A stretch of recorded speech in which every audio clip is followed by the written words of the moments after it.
Welcome to सजना kitchen. मेरा नाम सीमा है। सजना किचन में आज बन रही है मूंग दाल की फरसी। मूंग दाल की फरसी बनाने के लिए हमने यहाँ पर ली है धुली हुई मूंग की दाल। आप छिलके वाली दाल भी ले सकते हैं। धुली हुई मूंग की दाल को हम अच्छी तरह से धोकर 4-5 घंटे के लिए पानी में भिगो देंगे। इस तरह से मैंने मूंग की धुली दाल को पानी में भिगो लिया था। मैंने यहाँ पर 150 ग्राम धुली मूंग की दाल ली थी और उसे पानी में भिगो दिया था। आप अपनी आवश्यकता के अनुसार कम या ज्यादा दाल ले सकते हैं। हमने भिगोते समय भी दाल को काफी अच्छी तरह से धोया था। भीगने के बाद भी हम दाल को कई पानी से धो लेंगे। मूंग दाल की फरसी पूड़ी बनाने के लिए मैंने यहाँ पर ली है गेहूं का आटा। मैंने ये 1 कप लिया है। आधा कप मैदा। आप मूंग दाल की फरसी पूड़ी या तो आटे की भी बना सकते हैं या फिर आप मैदे की भी बना सकते हैं या फिर आप आधा आटा आधा मैदे की भी बना सकते हैं। तो मैंने 1 कप गेहूं का आटा लिया है और आधा कप मैंने ली है मैदा। लेकिन हमें जितनी जरूरत होगी उस हिसाब से हम मूंग की दाल में आटा मिलाएंगे। हो सकता है गेहूं का आटा और मैदा मूंग की दाल में कम पड़े या हो सकता है आटा और मैदा ज्यादा हो, तो आटा और मैदा कम या ज्यादा हो सकता है। मैंने यहाँ पर ली है 4 हरी मिर्च, अदरक, लगभग 1 चम्मच सौंफ, आधा चम्मच जीरा, लगभग 1 चम्मच खड़ा धनिया, लगभग आधी चम्मच काली मिर्च, लगभग 1 चम्मच अजवाइन, 5 साबुत खड़ी लाल मिर्च, हींग, कॉर्नफ्लोर। कॉर्नफ्लोर की जगह आप चावल के आटे का भी यूज कर सकते हैं। चावल का आटा घर में बड़ी आसानी से बन जाता है। चावल को मिक्सर ग्राइंडर में पीस कर छान लें तो वो चावल का आटा बन जाता है। तो सबसे पहले हम दाल को अच्छी तरह से धो लेंगे। मैंने यहाँ पर दाल को काफी अच्छी तरह से धो लिया है। अब हम भीगी हुई मूंग की दाल को मिक्सर ग्राइंडर में बारीक पीस लेंगे। जब हम मूंग की दाल पीसेंगे तो इसमें ही हम हरी मिर्च और अदरक को पीस लेंगे। इस तरह से रफली चॉप्ड करके मैं हरी मिर्च और अदरक को मिक्सर ग्राइंडर में पीस लूंगी। इस तरह से हम कोशिश करेंगे कि हम दाल को कम से कम पानी में पीसें, क्योंकि अगर हम इसमें ज्यादा पानी डाल देंगे और दाल हमारी पतली हो जाएगी तो जितनी दाल पतली होगी उतना ही हमें आटा और मैदा मिक्स करना पड़ेगा। तो इसलिए मैं कोशिश करूंगी कि इसको कम से कम पानी में पीसूं और इसे हमें बिल्कुल बारीक पीसना है, यानी कि एकदम से स्मूथ पेस्ट तैयार करना है। आप इस तरह से दाल का पानी निचोड़ कर भी मिक्सर जार में डाल सकते हैं या फिर आप छलनी में भी पानी को निथार सकते हैं। इस तरह से मैं मूंग की दाल को कम से कम पानी डालकर या हो सकेगा बिना पानी के पीस लूंगी। अगर मुझे जरूरत होगी तो मैं इसमें 1 या 2 चम्मच पानी डालकर पीसूंगी। मैं दाल में हींग डालना भूल गई थी, तो इस तरह से मैं इसमें हींग पाउडर डाल दूंगी। हींग आप अपने स्वाद के अनुसार कम या ज्यादा कर सकते हैं या फिर आप हींग को स्किप भी कर सकते हैं। तो इस तरह से मैं मूंग की दाल को बारीक पीस लूंगी। देखिए, इस तरह से मैंने मूंग की दाल को बिना पानी के ही बिल्कुल बारीक पीस लिया है। इस तरह से हमें मूंग की दाल को बारीक पीसना है। अब हम मूंग की दाल को एक बर्तन में निकाल लेंगे। इस तरह से मैंने पिसी हुई मूंग की दाल को एक बर्तन में निकाल लिया है। मैंने यहाँ पर आटा लिया है और मैदा लिया है और मैंने यहाँ पर 2 चम्मच बेसन भी लिया है। सबसे पहले हम धनिया, लाल मिर्च और काली मिर्च को दरदरा कूट लेंगे। मूंग की दाल की फरसी पूड़ी में धनिया, सौंफ और काली मिर्च का फ्लेवर अच्छा लगता है। अब इसी तरह से मैं सौंफ को भी इसके साथ में कूट लूंगी। हमें दरदरा करना है, एकदम से बारीक नहीं करना है। इस तरह से मैंने सौंफ और सूखे धनिये को एक साथ में दरदरा कर लिया है। अब मैं कुटी हुई सौंफ और सूखे धनिये को इस दाल में मिक्स कर दूंगी। अब मैं यहाँ पर जो मैंने लगभग आधी चम्मच काली मिर्च ली है उसको भी इस तरह से कूट लूंगी। काली मिर्च हमें ज्यादा नहीं लेना है, सिर्फ आधी चम्मच ही लेना है। ताजी कुटे हुए मसाले का जो फ्लेवर आता है वो बहुत ही अच्छा लगता है। हम काली मिर्च को भी इस दाल में मिला देंगे।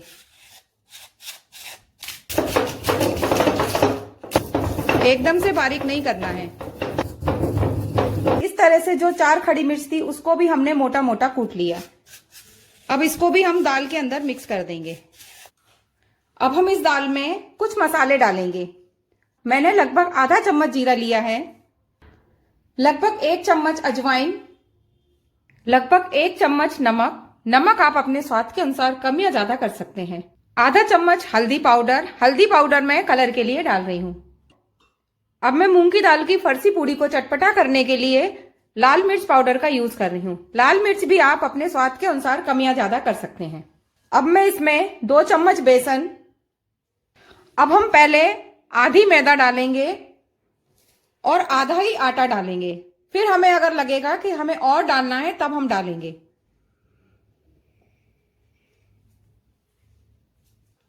इस तरह से मैंने आधा आटा और आधी मैदा डाल दी है।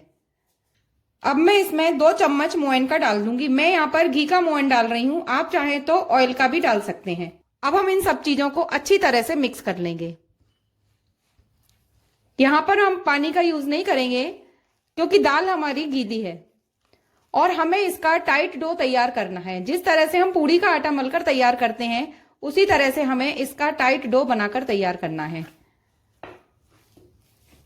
हमें जरूरत महसूस होगी तो हम ये मैदा और आटा ले लेंगे, अगर हमें और जरूरत होगी तो हम और ले लेंगे। अभी मैंने जो मूंग की दाल की फरसी पूड़ी का डो बनाकर तैयार किया है वो मुझे काफी लूज लग रहा है। अब मैं इसमें पूरी मैदा और पूरा आटा डाल दूंगी। अब हम इसको अच्छी तरह से मिक्स करके टाइट डो बनाकर तैयार कर लेंगे। देखिए मैंने एकदम से टाइट डो बनाकर तैयार कर लिया। जिस तरह से हम पूड़ी का डो बनाकर तैयार करते हैं उसी तरह से मैंने टाइट डो बना लिया है। अब हम इसमें थोड़ा सा ऑयल लगा देंगे। लगभग 1 चम्मच ऑयल हाथ में लेकर इसके चारों तरफ लगा दूंगी और इसको अच्छी तरह से मिक्स कर लूंगी। ऑयल लगाने से क्या होता है, जो हमारा डो है वो अच्छी तरह से स्मूथ हो जाता है। इस तरह से हमने आटे को अच्छी तरह से मसल लिया है। अब हम इसको 5 मिनट के लिए रेस्ट पर रख देंगे। अब हम मूंग दाल की फरसी पूड़ी बनाने के लिए साटा बनाकर तैयार करेंगे। तो यहां पर मैं साटा बनाने के लिए घी का यूज कर रही हूं। तो घी जम गया है क्योंकि यहां पर सर्दी काफी है, तो घी को हम पिघला लेंगे। साटा बनाने के लिए आप घी की जगह ऑयल का भी यूज कर सकते हैं। मैं यहाँ पर साटा बनाने के लिए कॉर्नफ्लोर का यूज कर रही हूँ। आप चाहें तो चावल के आटे का यूज कर सकते हैं या फिर आप मैदे का भी यूज कर सकते हैं। तो मैं यहाँ पर लगभग 3 चम्मच कॉर्नफ्लोर ले रही हूँ। अगर कम पड़ेगा तो हम दोबारा साटा बना लेंगे, तो इसलिए मैं यहाँ पर 3 चम्मच कॉर्नफ्लोर ले रही हूँ। अब मैं इसमें 3 चम्मच ही घी डालूंगी। अगर कम लगेगा तो हम दोबारा डालेंगे। अब घी डालने के बाद में हम इसको अच्छी तरह से मिक्स कर लेंगे और हम एक ही डायरेक्शन में इसको अच्छी तरह से फेंटेंगे और एक इसका स्मूथ पेस्ट बना लेंगे। अभी मुझे इसमें घी कम लग रहा है तो मैं 1 चम्मच घी इसमें और डाल रही हूं। अब हम इसको अच्छी तरह से फेंटेंगे। फेंटने से साटा जो होगा वो एकदम से प्लफी हो जाएगा। देखिए इस तरह से हमने साटे को अच्छी तरह से फेंट लिया है और ये एकदम से स्मूथ हो गया है और प्लफी भी हो गया है। इस तरह की कंसिस्टेंसी हमें रखनी है। हमने जो मूंग की दाल के डो को रेस्ट करने के लिए रखा था, अब हम उसको अच्छी तरह से मसल लेंगे। इस तरह से हम अच्छी तरह से मसल लेंगे। हमने डो को अच्छी तरह से मसल लिया है। अब हम इसकी छोटी छोटी लोइयां तोड़ेंगे। जिस तरह से हम रोटी बनाते हैं और रोटी की लोइयां बनाते हैं उसी तरह से हम इसकी लोइयां बनाएंगे। इस तरह से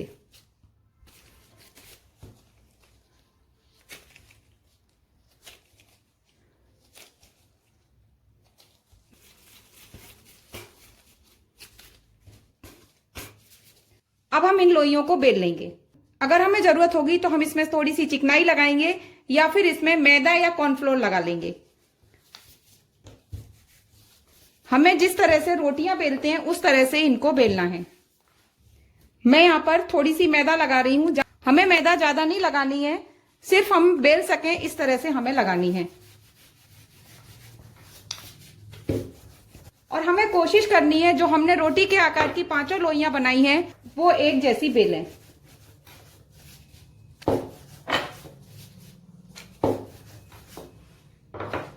इस तरह से मैंने लोई की रोटी जैसी बेल ली है और मैंने एकदम से इसको पतला बेला है। अब हम एक प्लेट में इसको रख लेंगे और इसी तरह से हम इन 5 लोइयों को भी बेल लेंगे। हम बिल्कुल कम कम मैदा लगा रहे हैं। यहां पर मैंने 5 लोइयों को बेल लिया है।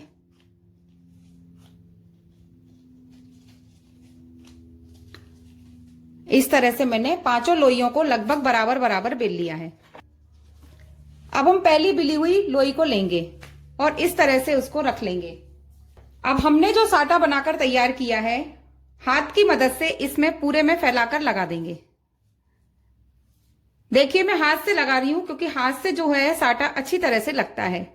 हम चम्मच से लगाएंगे तो वो अच्छी तरह से नहीं फैलेगा, इसलिए मैं हाथ से साटे को लगा रही हूं। अब मैं यहाँ पर एक कटोरी में थोड़ा सा कॉर्नफ्लोर ले लेती हूँ। आप चाहें तो चावल का आटा या फिर मैदा ले सकते हैं। अब हम दूसरे हाथ की मदद से इसमें थोड़ा सा कॉर्नफ्लोर को छिड़क देंगे। ज्यादा नहीं छिड़कना है, सिर्फ थोड़ा थोड़ा छिड़कना है। अब इसी तरह से मैं जो हमने साटा लगाया है उसके ऊपर दूसरी लोई को अच्छी तरह से रख दूंगी। अब हम दूसरी बेली हुई लोई में भी इस तरह से साटा लगाएंगे। हमें साटा न ज्यादा लगाना है न कम लगाना है, और हम इस तरह से दबाते हुए लगाएंगे जिससे कि दोनों रोटियां आपस में अच्छी तरह से चिपक जाएं। अब मैं इसके ऊपर कॉर्नफ्लोर छिड़क दूंगी। अब इसी तरह से मैं तीसरी रोटी इसके ऊपर फैला दूंगी, और अगर छोटी दिख रही है तो हाथ की मदद से उसको बड़ा कर देंगे। अब इसमें भी मैं साटा लगा दूंगी, न कम न ज्यादा।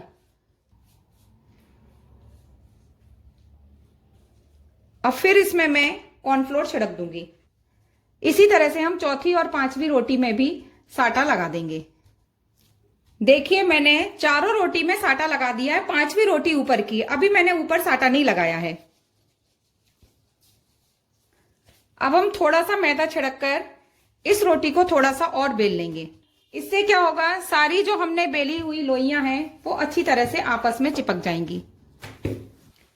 देखिए इस तरह से मैंने पांचों रोटियों को अच्छी तरह से बेल लिया है। अब हम इसके ऊपर साटा दोबारा से लगाएंगे।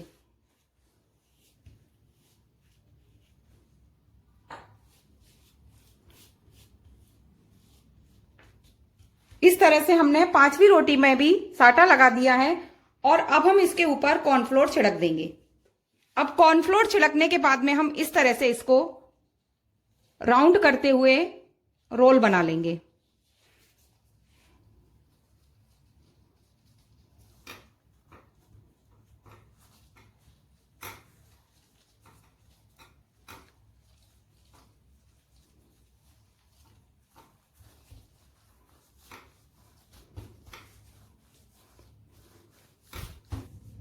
देखिए इस तरह से पांचों लोई को बेलकर हमने इस तरह से बनाकर तैयार कर लिया है। अब हम एक चाकू की मदद से, आप छोटा या बड़ा किसी भी तरह का चाकू ले सकते हैं, हमको एकदम से ऐसे नहीं काटना है। हमको जिस तरह से हम आरी चलाते हैं उस तरह से हमको इसको काटना है। इस तरह से कोशिश करिए सारी लोइयां एक जैसी बने।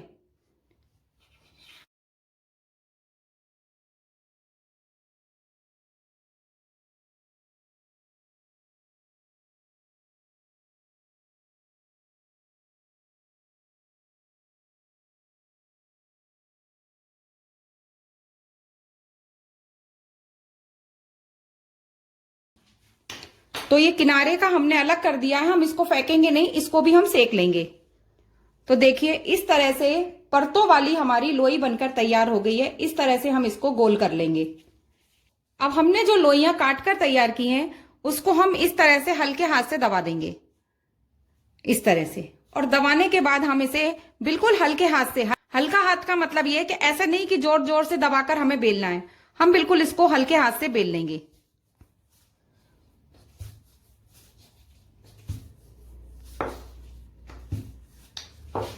देखिए इस तरह से हमने लोई को हल्के हाथ से बेल लिया है।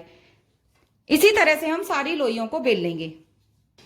देखिए इस तरह से मैंने लोइयों को बेल लिया है।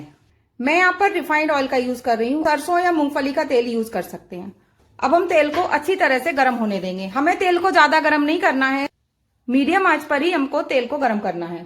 ऑयल हमारा गर्म हो चुका है। हमने मीडियम आंच पर ऑयल को गर्म करा था, लेकिन अब हम गैस की आंच को धीमा कर देंगे, क्योंकि हमें मूंग की दाल की फरसी पूड़ी को जो सेकना है वो धीमी आंच पर ही सेकना है, और हमें इसे बिल्कुल भी टच नहीं करना है।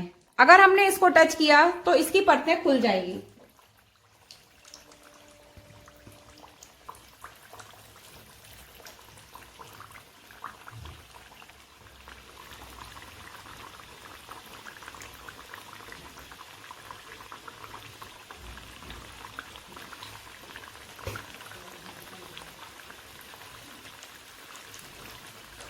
जब ये सिक जाएंगी तो अपने आप ऊपर आ जाएंगी, तब हम इसको पलटेंगे। और हमें इसे बार बार नहीं पलटना है, क्योंकि गरम गरम में हम इसे ज्यादा छुएंगे तो इनकी परतें टूट सकती हैं। देखिए किस तरह से इसकी परतें खुल रही हैं, मतलब खुल के बिखर नहीं रही हैं, मतलब परतें अलग अलग हो रही हैं। अब हम इस तरह से चम्मच की मदद से इसको पलट देंगे और बड़ी सावधानी के साथ हमको पलटना है। हमें लगे कि जो हमारी सिक चुकी है हम उसे ही पलटेंगे।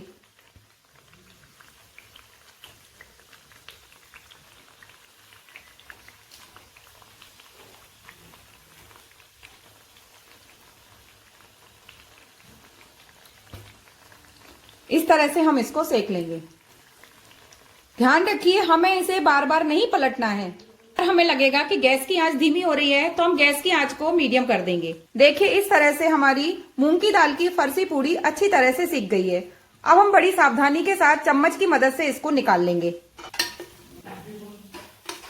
देखिए किस तरह से मूंग की दाल की फरसी पूड़ी खस्ता बनी है, अलग अलग परतें दिख रही हैं। लेकिन ये गर्म है, हम इसको टच नहीं करेंगे, क्योंकि गर्म में हम इसको छुएंगे तो ये जल्दी टूटेगी। तो इसी तरह से हम बाकी की फरसी पूड़ियों को भी सेक लेंगे। कम या ज्यादा आप अपनी पसंद के अनुसार सेक सकते हैं।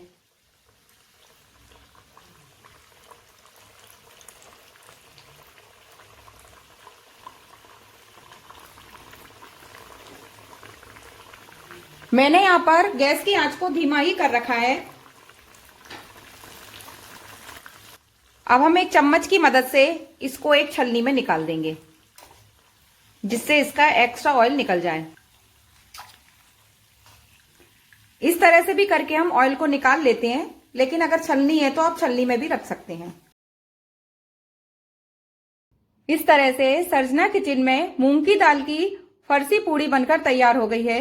अगर आपको मेरे द्वारा बनाई हुई मूंग की दाल की फरसी पूड़ी की रेसिपी पसंद आई हो तो आप मेरी वीडियो को लाइक करें, शेयर करें, कमेंट करें और मेरे चैनल को सब्सक्राइब करें। Thank you.